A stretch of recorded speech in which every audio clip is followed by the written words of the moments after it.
Hello, everyone, and welcome to Securing Your Attack Surface, a webinar by LMG Security. My name is Sarah Weiss, and I'm your moderator for today. Our presenters for the webinar today is Matt Duren and Tom Pohl. Matt Duren is the Director of Training and Research at LMG Security and a Black Hat USA instructor and co-author of the book Ransomware and Cyber Extortion. He holds his science degree in University of Montana, and his malware research has been featured in the NBC Nightly News. Tom Pohl is our penetration tester, team manager at LMG Security. Tom is a seasoned hacker and a winner of many hacking competitions, including DEF CON, Wild West Hackin' Fest, ThoughtCon, and more. Matt, I'm passing you control of the webinar. Perfect. Thank you so much. And thank you everyone for joining today. We're really excited to be able to bring you a webinar that is all about one of the most important parts we see anyway of your security program, and that's understanding and securing your attack surface. Now, before we really get into it, we actually had big news come out just a few days back. One of the researchers here in the LMG team was able to discover a highly impactful vulnerability in a software suite that's used by a large number of credit unions all across the country. We'll get into details on exactly what this was and exactly what an attacker may be able to do with access like we were able to find in our testing. But again, we want to send a huge shout out to our team. Emily Gosney was the researcher who discovered this, and we are so honored to have her working with us. And we want to make sure that we are doing our best to find these things as we go along. So our roadmap today is going to cover quite a few things. We're first going to start with how you identify your attack surface and why you want to as kind of a primary goal in your cybersecurity program. We're going to talk about things like open source intelligence gathering and how using just publicly available sources of information can reveal a wealth of information about your organization that you may not realize is actually just sitting on the public internet for anyone who wants to go and grab it. We're going to go through vulnerability scanning and why that is such an important part of your cybersecurity program. We're also going to talk about the difference between a vulnerability scan and a penetration test, because there is an important distinction between those two. Finally, we're going to round out by talking about software exploits. We're going to run through a case study on mapping out an attack path through a network, and we'll offer you some solutions as we move through on how you can automate that process ahead of time, make your penetration test more valuable, and make sure that you're putting yourself at a minimal amount of risk just by running your networks as you normally do. And then we'll finish up with defensive strategies. Now, as we get started, the very first thing that we want to talk about is your external attack surface. And your external attack surface is going to be anything you have that is just going to be exposed out to the public internet. The reason that we want to go through and understand this portion of our network is fairly simple. We want to understand what our risk looks like, and we want to be able to find assets that may or may not even be known to us that are sitting out there available for anyone to go through, manipulate, and potentially compromise based on what they are. So to start this off, Tom, I want to hand it over to you. I know you guys had a very, very interesting pen test lately with some pretty nice external findings. Do you want to run through what you found? This is another case where we did an external penetration test of a municipality, and we found that they had a SCADA interface exposed on the public internet. Their employees were surprised that it was out there in the way that it was. I mean, and there was a login screen to it, but what we discovered, so we were able to go download the software that they're running from the vendor, and we researched the code and discovered that that there's a backdoor in the system that the vendor didn't know was there. And so with that, we could actually, without doing any authentication, we could run back-end commands to this system. Luckily, we were able to find it before other people did. Let's put it that way. I think that's a good takeaway from this. And really what we want to showcase by pointing this out is that there are a lot of parts of your external attack surface and your internal attack surface that may be surprising to you. You may have old systems in play. You may have outdated software, outdated hardware. There may be the potential for entire systems like the SCADA system available to the public internet that are essential for maintaining and running critical infrastructure that you're in charge of managing, that anyone could then, based on a flaw in the software or some other kind of exploit, be able to get in and negatively impact. Now, you've heard us say attack surface quite a few times, so I just want to level set and define what we're actually talking about there. Your attack surface includes any means that an attacker can use to compromise your network, your data, or your operations. And we traditionally talk about this in terms of external attack surface and internal attack surface, but those lines have become very, very blurred, especially as of late. With the move to more hosted, software as a service or SaaS applications, with hosting server farms in the cloud, with moving to cloud storage, cloud email, we need to integrate multiple different areas of network security to make sure that we're covering all of our bases here. And it's not just as simple as locking down your firewall at this point in time. It's why we want to monitor that attack surface. And when we mean monitor your attack, or when we say monitor your attack surface, what we mean is we want to minimize, but still keep useful the areas of your infrastructure that need to be accessible. If we can limit access to systems, great. If we can put them behind firewalls, if we can VLAN them, if we can put them behind a VPN, all that's going to be beneficial to us. But we need to understand what it is before we can develop that strategy as we move through. We also want to make sure that we can detect vulnerabilities in our software very, very quickly so that we can respond to them and we can get them taken care of before they become a much bigger issue for us. So what do we include in your attack surface as a whole? Well, the list keeps growing, but right now we'll give you just a little run through. When we talk about your attack surface, this can include things like your perimeter devices, so your firewalls, your VPN endpoints, your load balancers, as we'll talk about a little bit later. This includes your hardware, it includes your software, cloud services, applications, web servers, anything else that could be potentially used negatively against your organization, whether internal or external to your network. The reason that we say that you want to look at your attack surface is that you may be surprised by what's actually out there. This can be very, very eye-opening if you do a full inventory of what's honestly available, especially if you're using something like a cloud-hosted system. There may be elements of that that are exposed that you're just not aware of. We also, again, want to make sure that we're viewing our hardware perimeter, our internal, our actual office perimeter as a portion of this.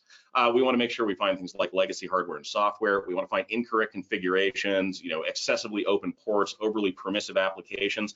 And this can also help us deal with the ever-present problem of shadow IT, which has been an increasing threat to a lot of organizations lately. If your users have the ability to install and run their own software, there's a chance they could inadvertently open up a security hole in your network that you just may not be aware of. So we need some kind of tool set that's going to allow us to view this surface, evaluate this, and then make changes or updates to our policies and procedures based on that. A really nice tool that you can use just for a view of your attack surface at a glance is going to be a system called Shodan. Now, if you're not familiar with Shodan, Shodan has been referred to before as the world's most dangerous search engine. And the reason it's called that is because it's a search engine for devices, basically. It's not a search engine like Google where you're looking up information about different topics, pop culture, social media, or anything like that. This is actually looking at your exposed surface.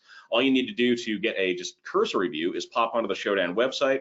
You can enter your domain or an IP address that you use right into the search bar, take a look, and it will bring up information about it. This can include things like the type of software that you may be running, the hardware levels you may be running, if you're running a web server, if there are vulnerabilities, and a lot more.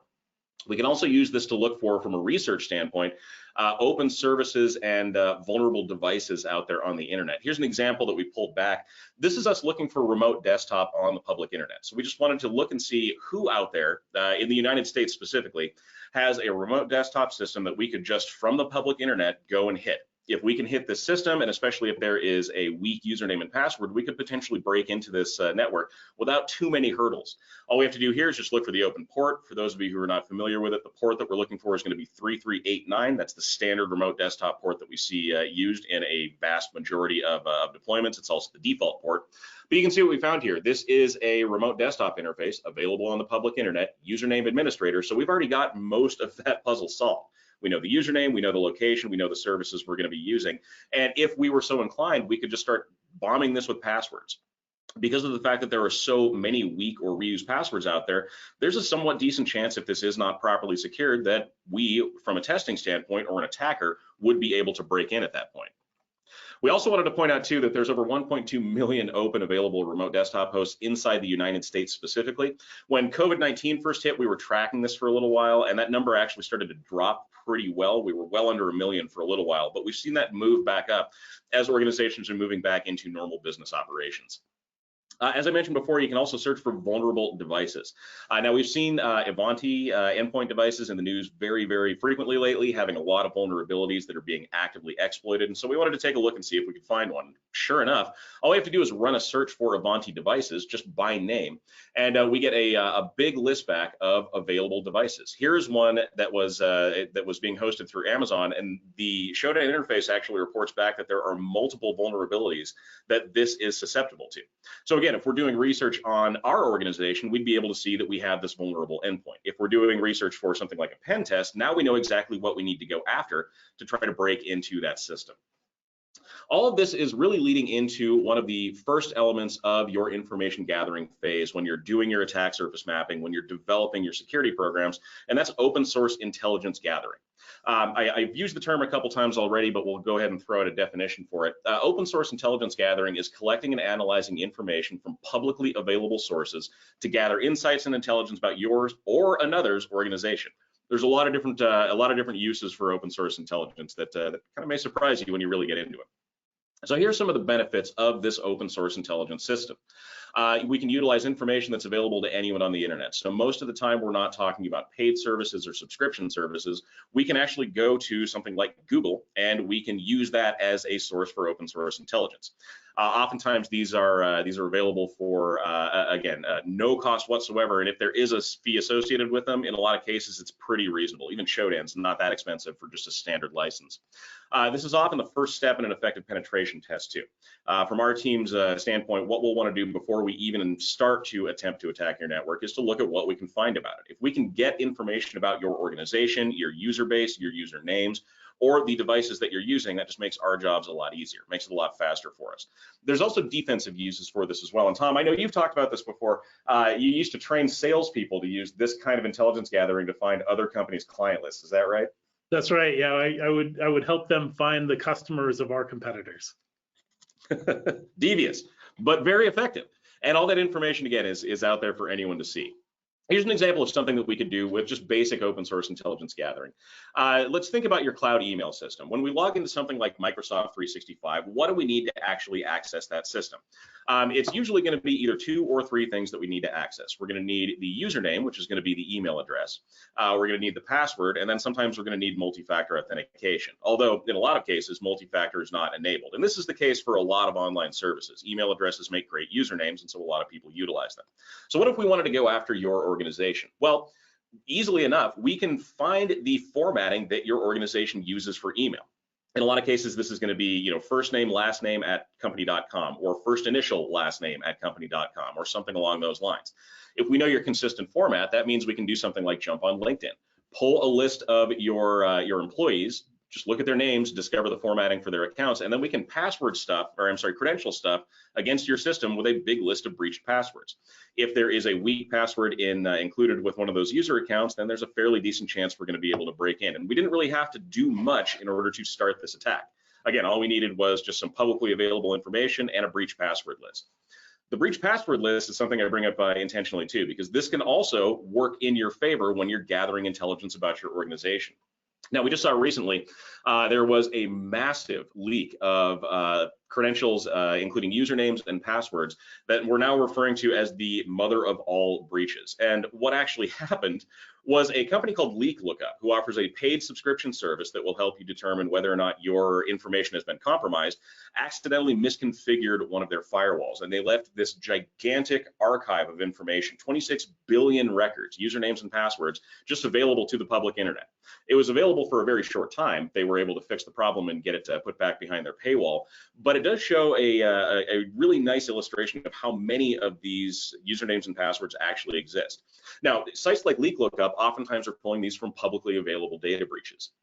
That's something we do here at LMG too. We maintain a breach password list at both our pen testing lab and our malware lab, and we do research on it from time to time to see what kind of passwords people are using, how good they are, what we can do in terms of making our password cracking attempts a little bit more efficient. And honestly, there's quite a few bad passwords on these lists in very, very high numbers. The number of people who still use password 1 is staggering when you actually look at it. So to show you how we can use information like this, I'd like to go through and start into our case study. Now, we're going to be going after HackMe Inc. And if you've seen our webinars before, you know we really love to beat up on HackMe Inc. They're our absolute favorite target. In this case, HackMe Inc. is going to be a financial services firm. They are absolutely committed to excellent, and they are committed to helping you achieve your goals, which is something we find generically listed on most websites, ironically. But let's see what we can do as far as HackMe Inc. goes. Now, in terms of determining their attack surface, Tom, I'll hand it over to you because I know you wanted to talk about Tenable on this one. We're going to use Tenable as the example here, but Tom, what are we looking at here? How could we use something like Tenable to help, one, identify what the surface looks like for these guys? Yeah, so we're going to extensively use a product from Tenable called Tenable One today that we're going to show you. There's lots of other products out there. This is one that we recommend, in particular the Tenable One product, because it'll do things like attack surface monitoring, it'll do vulnerability management. You can do asset inventory, look at identity exposure, all sorts of great things, as well as prioritize your remediation efforts. Yeah. And so it does it kind of in kind of a collection of interfaces that make it really easy to use and help you consolidate some of these other tools. So you don't have to be necessarily a Shodan expert in order to be able to start looking at your organization from an attack surface perspective. You can see here we opened up the attack surface management piece, and we're able to just give it, you can give it a little bit of information, like you can give it your domain name, you can give it an IP address, and it will go to its sources of publicly available information, as well as scan your organization and see what it thinks from an outsider's perspective of what domains are related to you, what IPs are related to you, and kind of help build that attack surface enumeration of your organization. You can also, manually add resources out there, like we added like a hackmeweb.azurewebsites.net, manually to the system. And it'll do things like pull screenshots from domains and websites and things like that as well. And so it's a really good tool to kind of start, and then it'll monitor your assets periodically. And if it detects from an open source perspective that it sees a resource that it thinks should be attributed to you that just popped up in the network, you can have it alert you. You can have it send you an email, even a Slack notification saying, hey, we see new resources on the internet that we think belong to you. And so it's kind of a nice way of making sure that you're constantly looking at things like shadow IT will show up here. Yeah, that's a big one. And one of the big reasons that we want to do this, again, is that we want to understand what our vulnerability stance actually looks like. What kind of risk are we taking by leaving devices out there? One of the other really nice things that we like about this software and other software suites like it is the available to track software vulnerabilities. And this is something that becomes really important, especially when we're talking about older and legacy systems. Now, I figured I'd throw this up here. This is a chart that came from a group called Noetic Cyber. And Noetic does vulnerability management and tracking and a bunch of other really useful activities for organizations around the world. And they've been nice enough to share some of their findings. What they're showcasing here is the number of CVEs, so software exploits, that are being released on a yearly basis. And we can see this nice upward curve forming. We're seeing more and more of these released every year. In fact, in 2023, there were over 29,000 software vulnerabilities that were registered and named, given an actual CVE. Released for, basically for public consumption. If you're running a system that's vulnerable to one of these exploits, you're putting yourself at a pretty significant amount of risk just by virtue of having that device inside of your infrastructure. Now, researchers aren't the only ones who look at software vulnerabilities. Hackers tend to go after these as well. I mean, we've seen tons and tons of headlines recently about attackers going after things like zero-day exploits, which we'll talk about a little bit later, old vulnerable software, things like Log4j and the Exchange proxy shell vulnerabilities are all still, somewhat prevalent when we talk about network security. But this gets built into attacker toolkits automatically. This is a headline that came from Bleeping Computer recently. There is a new piece of malware that's been identified called Raspberry Robin. And this has evolved to actually include Windows exploits as a base feature of the malware itself. And it does this with oftentimes either early or very rapid access to vulnerabilities. When we talk about vulnerabilities and how frequently or how quickly attackers will start to utilize them, I mean, oftentimes once we have public disclosure of something like a remote code execution vulnerability or something like that, we don't get more than about 15 minutes before attackers will likely start integrating that into their toolkits. I mean, it's a very, very rapid process. And it brings up kind of one of the primary elements that we want to talk about here in terms of mapping out your attack surface, and that's going to be that external vulnerability scan. Now, normally this is going to be an automated process. You're going to want to have a piece of software to do this for you, because going through and doing this manually would be a nightmare.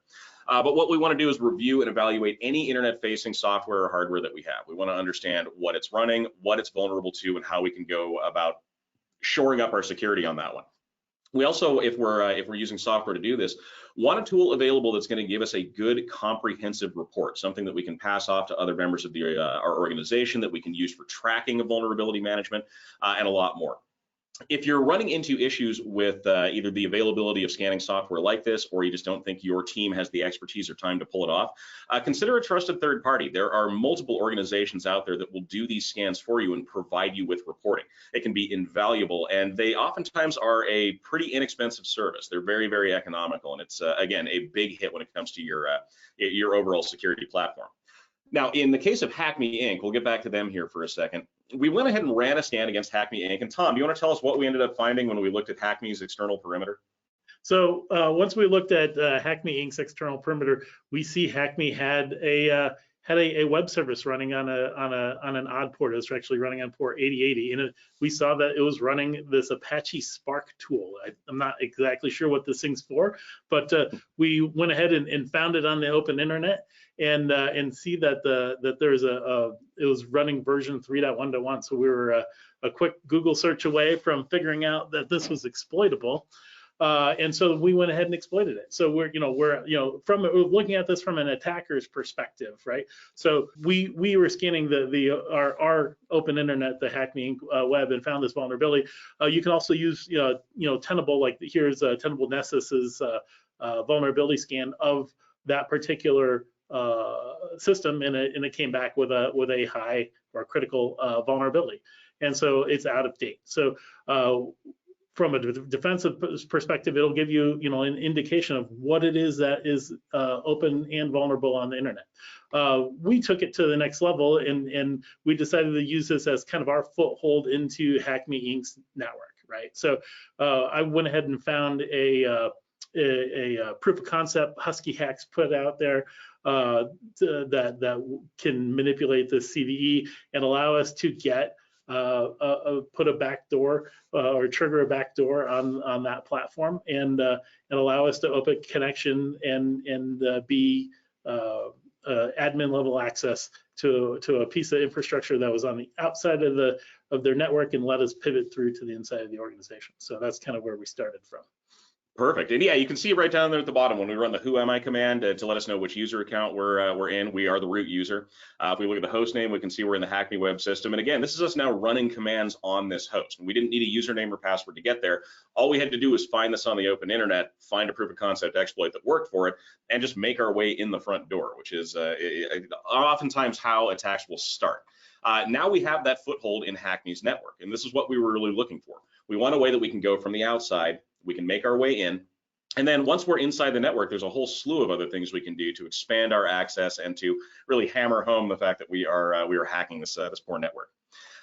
When we talk about this, one of the things we want to point out is the defense against it. And oftentimes, again, this comes down to scanning solutions. Now, we're showcasing Tenable throughout the webinar today, but there are multiple other options available that either are paid services, subscription services, or open source solutions that, with the correct knowledge and the correct infrastructure, you could run for little or no cost. Again, we've talked about Tenable One. Tom talked about Nessus as one of the scanners that we use, which is another Tenable product. We also see things like Qualys, we see Nexpose, and then we see Nuclei. I know, Tom, you did a proof of concept exploit not too long ago that actually started with something you found on Nuclei. We're going to get into F5 here in a minute, but we'll probably come back and have you explain a little bit about how you found that one. All right, so to give you an example of what this looks like, we want to show how we can map out now the rest of our attack surface, and this is what the internal network is going to give back to us.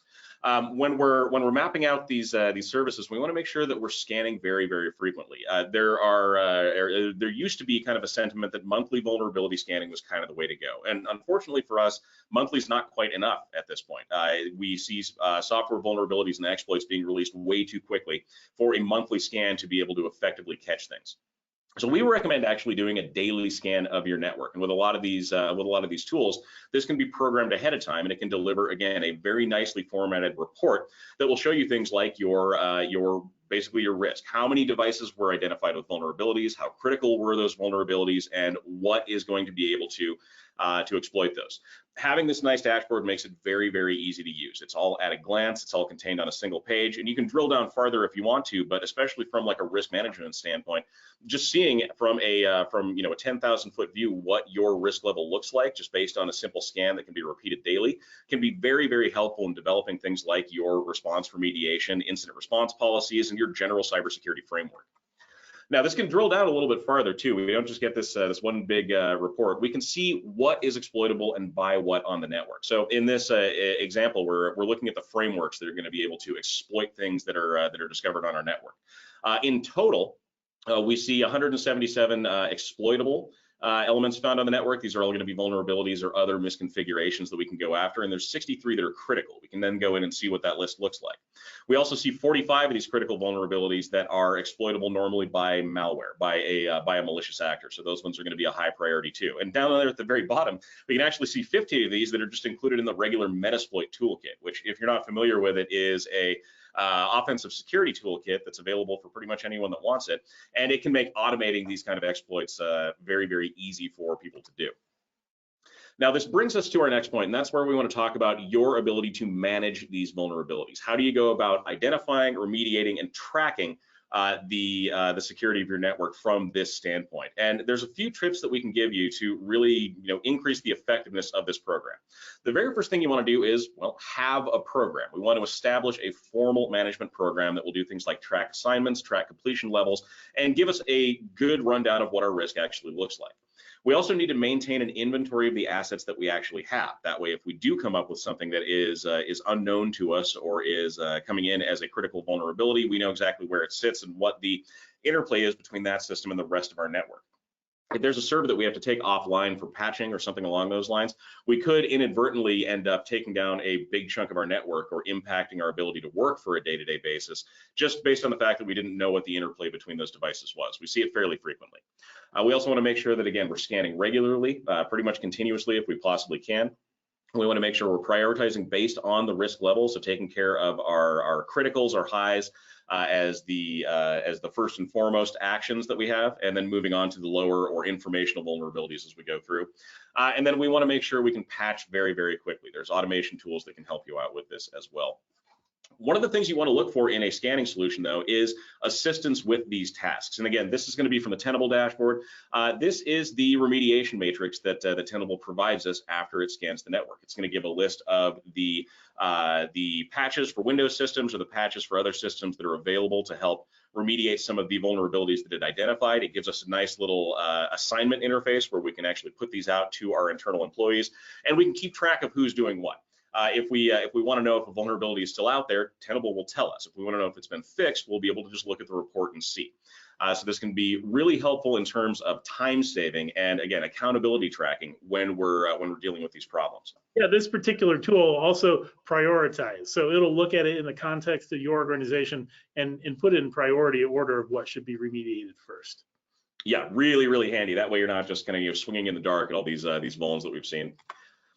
One thing that we want to plan for when we're going through these remediations, though, is our time frame. And I pulled this. This came from a company called EdgeScan. They, again, do vulnerability management, and they provide great vulnerability statistics every year. But what you're looking at here is what we call the mean time to remediation. You'll probably see the acronym MTTR referenced in any of these vulnerability statistics reports. But what they're looking at is the time it takes from when a vulnerability is identified to when it is completely patched. And there's a few reasons why we'll cover here in a minute why these timeframes exist, but you need to make sure that you're planning for a potential delay.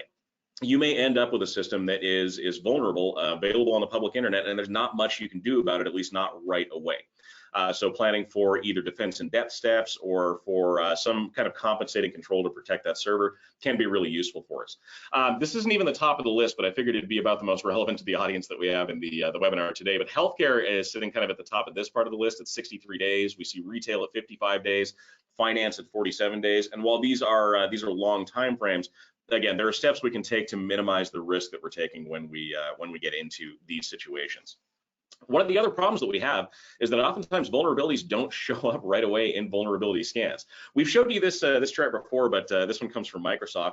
This is just a rundown on what they see as, on average, the time it takes from a vulnerability to be publicly released or for a patch to be released for one, how long until it's being exploited actively in the wild, and then how long until it's available in an automated scanning tool. And this is looking at about 120 days worth of time on average before a automated scanning tool, in a lot of cases, can tell you whether or not you have a vulnerability in your network. And Tom, I know you were wanting to jump in on this one. We were talking about when people are searching for like 0 days or something like that.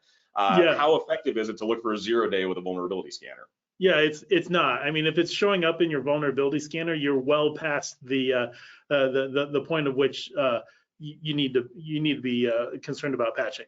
So it's kind of like, you know, that stopgap. You know, knowing your network, knowing what you're running, keeping on top of knowing what patches are coming out, but as well as using that vulnerability scanner, because your vulnerability scanner is always going to be lagging compared to, you know, the software that you're running with potential vulnerabilities in it.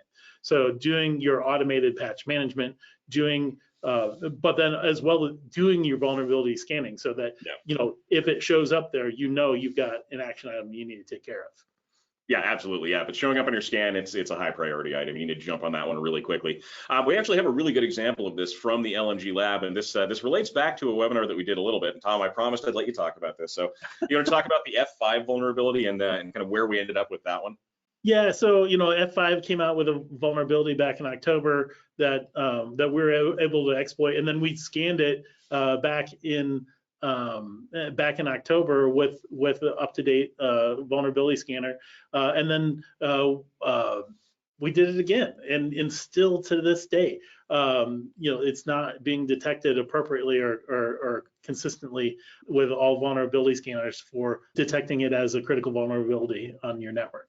So, like I said, these scanners, they're not perfect, they're really good, and you should use them, because when it does pick out your risks, those are real, typically real.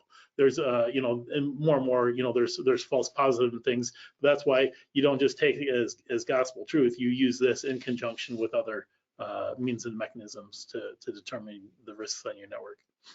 Yeah, I would totally agree with you on that one, Tom. Yeah, vulnerability scanning is a tool to keep in your arsenal. It's not a one-size-fits-all solution to any and all cyber problems that you have. There are levels that you need to go into to make sure that you are effectively protecting your network. Vulnerability scanning just happens to be a very, very impactful one of those tools. Now, this is there's a distinction that we want to point out here, and again, Tom, I'll let you take this one because this is your absolute area of expertise. But we see kind of a crossover between, in terminology in the industry anyway, between vulnerability scanning and penetration testing. So Tom, do you want to run through what the difference is between those two? Yeah, so vulnerability scanning is really looking at, you know, services and software in your organization and looking at compared to patches and so forth. Penetration testing, however, vulnerability scanning is a start, right? So you start looking for vulnerabilities, and then you know, doing actual penetration testing is looking at how an attacker or you working as a penetration tester, as I do, to leverage those vulnerabilities in order to circumvent controls and breach an organization, and actually, you know, chain things together. You know, I will take, you know, several low or medium vulnerabilities and turn it into a critical finding, because I was able to do several things along the way in order to breach a network. Yeah, sure. So, you know, automated scans won't find anything, won't find everything. That's why we also recommend doing penetration testing. And actually, I think right now, a lot of organizations need to be doing penetration testing. So if you haven't scheduled a recent penetration test, you can contact LMG and we can help you out there. Yeah, absolutely. $500 off if you sign on before March 15th. So if you're looking at getting a pen test, there's deals going on right now. We want to talk about zero-day vulnerabilities because they do come into play when we're talking about using either a vulnerability scanner, an attack surface mapper, or something else along those lines. And we're going to get back. We teased this at the very beginning of the webinar, but this is the zero-day that we just announced, and it is in a software suite that a lot of really prominent credit unions across the country tend to use. Again, our researcher Emily Gosney was able to find a pretty significant flaw in this application, and of course we notified the software manufacturer. They were able to get a fix put in place for it before we came out and publicly announced it, but it shows the importance of this kind of testing. So Tom, do you want to run us through what we actually found here?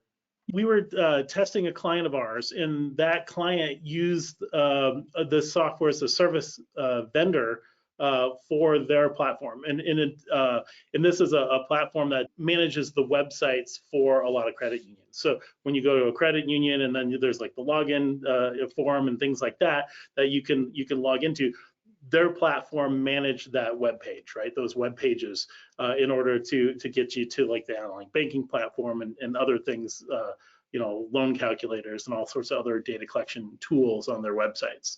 And normally, when we talk to a customer, we recommend that they talk to their software as a service vendors and make sure that they're doing their own penetration testing and provide reports. But in this particular case, our client wanted us to test this platform. So with the blessing of the software as a service platform, we did testing of this platform and discovered 3 pretty important vulnerabilities to the management interface of this platform. One of which, we found 2 cross-site scripting vulnerabilities, but then we found SQL injection, where we were able to dump the contents of the database itself, the underlying database of the platform that had things like user credentials, and we were even able to find access to ultra admin accounts that we're able to crack the passwords of these accounts and then log in as what's called an ultra admin, that these credentials appear to be shared across all of their customers. So so a vulnerability like this on one tenant then now could potentially lead to compromise of all the organizations. And we reported that, as soon as we found this, we reported it to the vendor immediately, and we never got a good confirmation that they actually fixed it. We reported this back in October, and we wait at least 90 days before we disclose publicly, and it wasn't until after we disclosed publicly the vulnerabilities that we did get confirmation from the vendor that they actually fixed this very quickly. I think it was within 48 hours that they were able to solve these issues. Yeah, and that's really good interplay to have, especially when we go through disclosure like this. I mean, we don't want these to remain secret, obviously. If there is a problem with a piece of software that a lot of organizations use, then I think we're ethically obligated to go ahead and put this out there. But Tom brought up a couple of interesting points here. I mean, we reported this back, but we didn't really get much confirmation that everything had been fully fixed.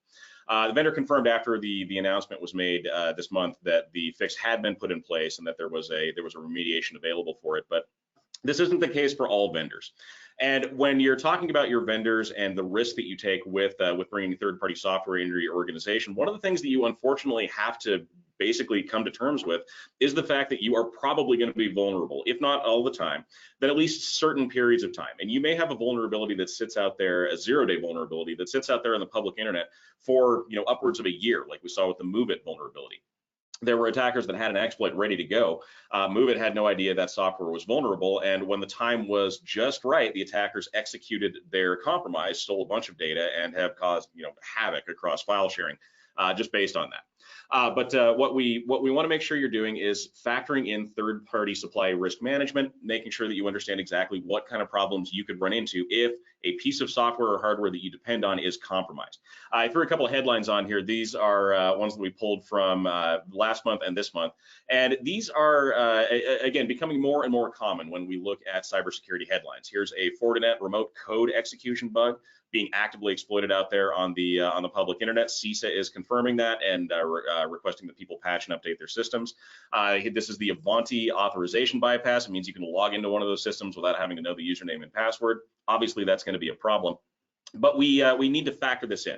So we need to understand how vendors handle reports and security issues, if they're going to be public and upfront, if they're going to release notifications about these things, how long it's going to take them to do those kinds of things. And we want to include third-party software in our pen tests, as Tom mentioned. If we can go through and test that area of what is now your attack surface, that's going to put you in a better position to defend yourself moving forward. Now, CISA has some great guidance on how to deal with vulnerabilities and 0 days in their incident response playbook available on the CISA website. And one of the very first things we need to understand is the vulnerability present. A scanning tool, especially for an older vulnerability, can be a great piece of kit to have at your fingertips to find that. So first, again, we need to see, is the vulnerability present? And if so, can we patch the vulnerability? If the answer is yes, then we're probably going to want to go ahead and patch as the manufacturer recommends. If the answer is no, then we need some kind of compensating control, some kind of defensive, additional step to stop that from being such a big issue on the network. Now we want to talk about patching really quick, and this goes back to that median time to remediation that we talked about.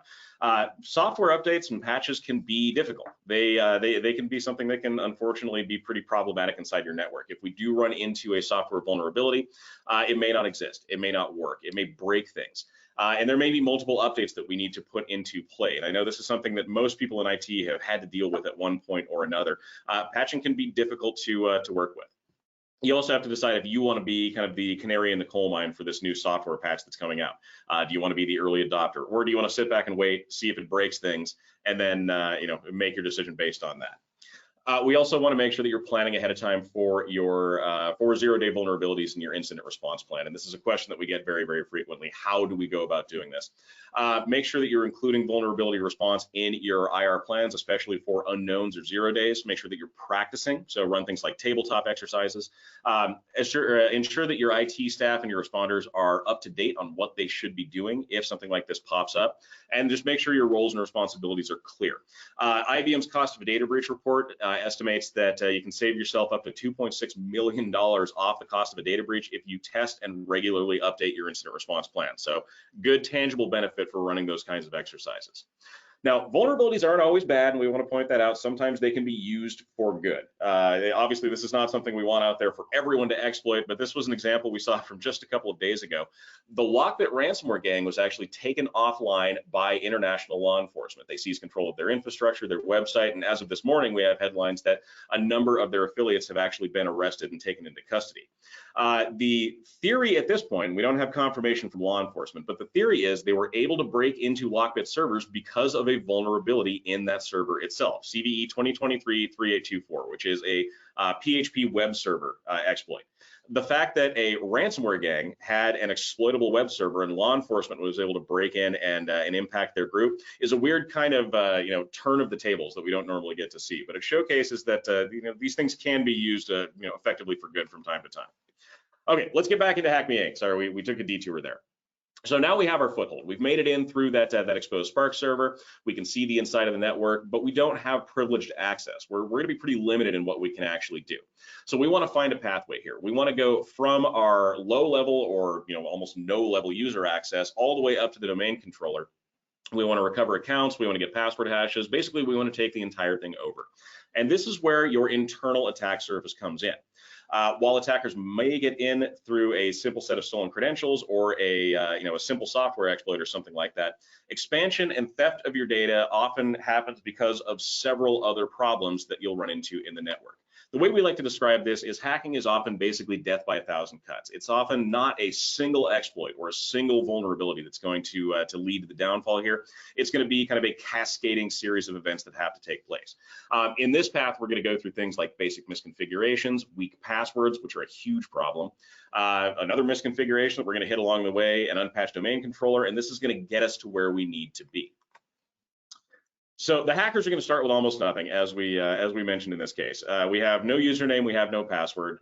We just have our hopes and dreams and a tool called NetExec, or NXC is what it's commonly referred to as. The first thing we probably want to do is expand that access. We want to list off as many usernames as we can. So Tom, I'll turn this one over to you. You've laid out pretty well this attack chain. In fact, this is from last week.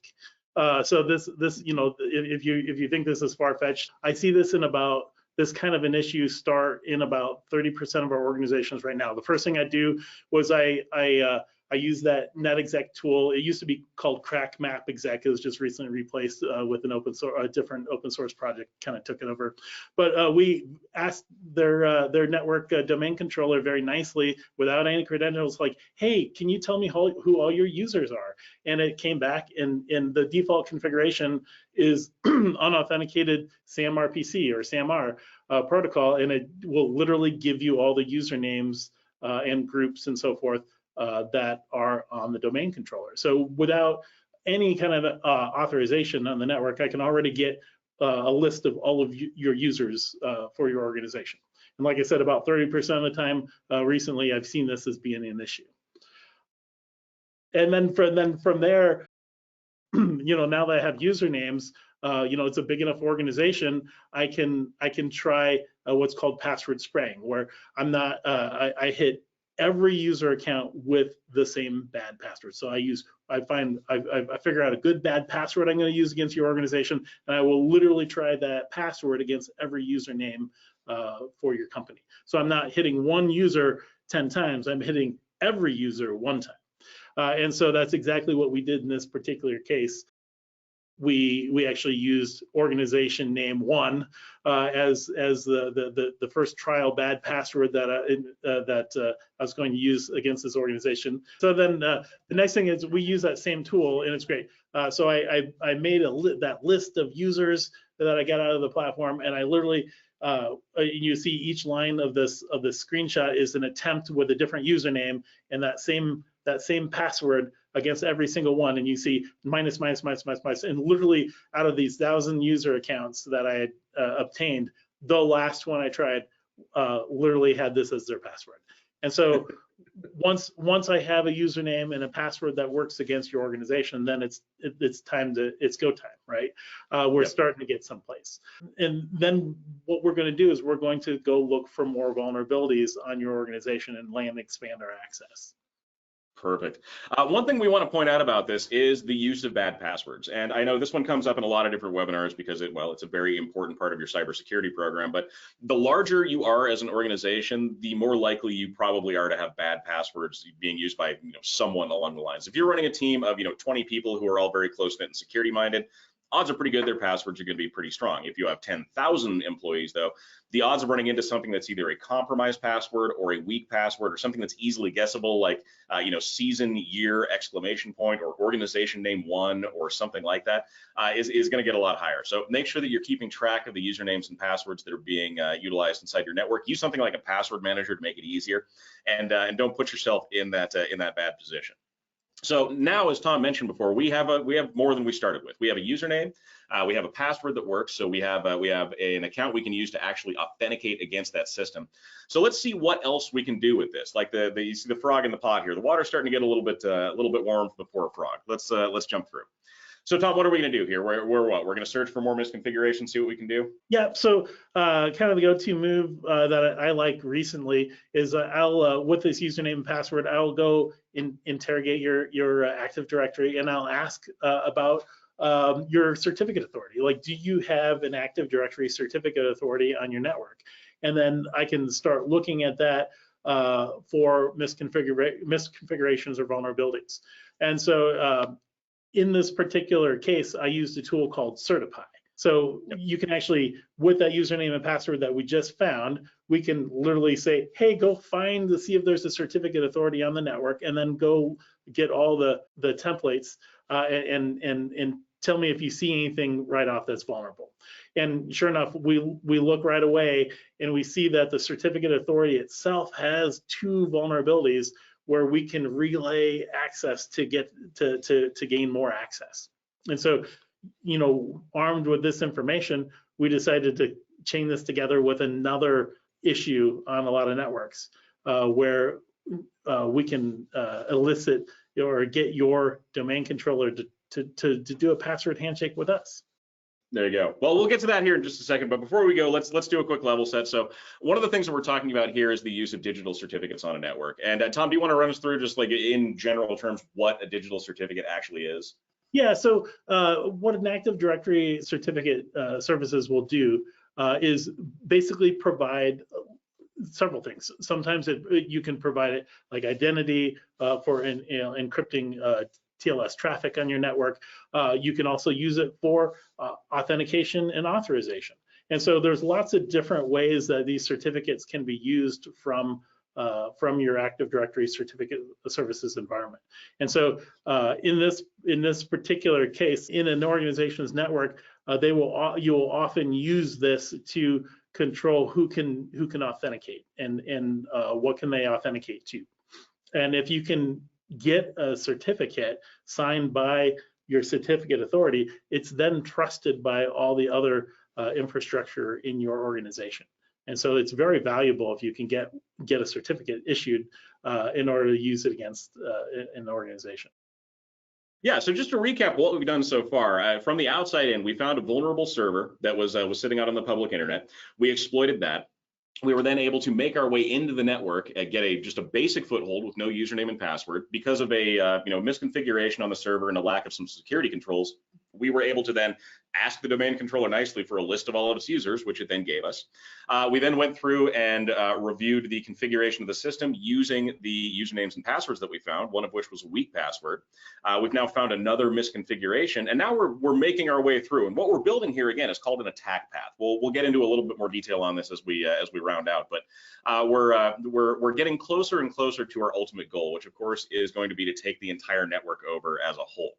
So let's jump through. It's time to exploit. Tom, you want to talk about petty totem and what we're going to do here? Yeah, so there's a vulnerability that came out called petty totem, where there's actually a couple different variations. There was one where it's unauthenticated, where you could get a domain controller to try to authenticate to you, but then that was patched pretty quickly for most organizations. But then now there's a version that is still available in most organizations that I've been calling authenticated petty totem, right? Where you can show up to the domain controller with a username, a valid domain username and password, and get it to connect back to you to try to log in back to your computer. And so using this trick to get the domain controller to talk to us, we can actually take that and relay that to the Active Directory certificate services, because it had that relay issue.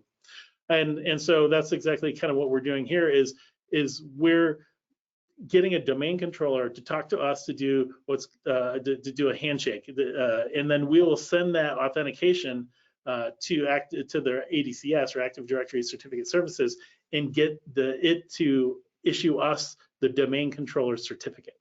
And so that's what we did. And then once we have the certificate for the domain controller, then we can go ahead and log in to the network and get what was called a TGT ticket and get an authenticated session as the domain controller on the network. It'll give us an NT hash, which then we can take and exploit on your network. And so, yeah, so we can basically do anything the domain controller can do at this point, right? Exactly. I am the domain controller at this point. And so what I did in this case, I used another tool called Secrets Dump. And you go to a different domain controller and say, hey, I'm totally another domain controller just like you. Will you give me all the network passwords? And the domain controller is like, yeah, you look legit. Here's all the passwords. And it will literally allow you to, it's called a DC sync, or allow you to download the passwords from another domain controller on the network. And then once you but they're not passwords, they're password hashes. And then once you download all the password hashes, then we can then crack those passwords and then gain access to all the users' passwords. Perfect. It's like a great illustration of what an attack chain can look like, because there wasn't one single vulnerability that we exploited to do this. It was a chain of misconfigurations, bad security practices, and an exploit that was available that probably shouldn't have been, that got us to this point. So again, to recap, we started with no access, we exploited a vulnerability, we grabbed usernames, we got a weak password, we exploited the domain controller, and now we have everybody's password hashes. Now we've basically got the keys to the network at this point. So let's go into defense here to wrap up. When we're talking about defensive strategies for stopping something like what you just saw from happening, where do you actually end up starting? And there's a few things you can do to get yourself off to a good start. One of them is basically going to be to understand what your network looks like. We've been talking about this for a little while now. We want to understand our internal subnets. We want to know what kind of VLANs we have available. We want to know where our access points are. And we want to know what's going to connect externally from the network out to the big bad public internet. We also want to make sure we understand where our data is. So we want to know where our on-premise data is stored and the condition it's in. Is it encrypted? We want to know our cloud data, encryption status, and a lot more. This comes down to just maintaining an accurate asset and data inventory, which can be difficult, but there are tools out there that can really help you. The big advice we have here is to remember the cloud is potentially part of your attack surface, so make sure you're including network, cloud, and software as a service applications in these scans. We also want to make sure we're keeping track of which assets are the most vulnerable on the system. And again, this is coming out of the Tenable dashboard. This is telling us that we have a high count of vulnerabilities on our domain controller, on our file server, and on our Exchange server. Obviously, those are going to be some pretty important elements of our network, so we'll want to prioritize those, make sure that we understand exactly what our remediation steps look like, how long it's going to take, and what kind of resources we're going to need.